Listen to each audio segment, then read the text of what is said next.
What's going on, guys? It's Ed here from Geek, and we're back with another agency roundtable, or Google Ads agency roundtable.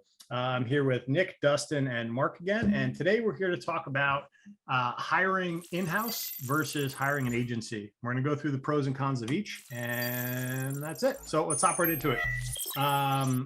Let's start with Mark today. We're going to go reverse order.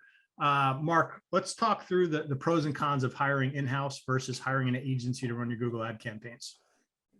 Yeah, I think there's a bit of an illusion sometimes with in-house that I've got immediacy, and you can walk over to the person and just say something, and there is that. But we also know how employees are.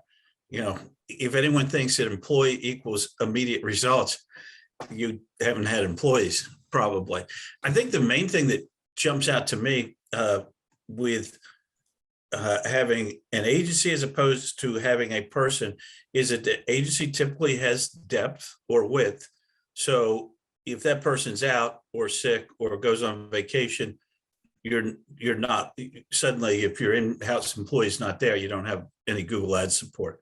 Whereas with an agency, you've typically got more than one person that can step in and fill in. The other thing is that agencies are constantly focusing on working on process improvements and working on strategies and tactics to improve their service. They've got a wide range of clients that they're working with. They can test it across multiple clients. They can implement new software.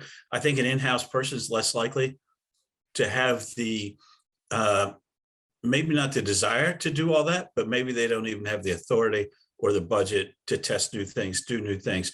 I think the main advantage is being able to just walk over to the corner.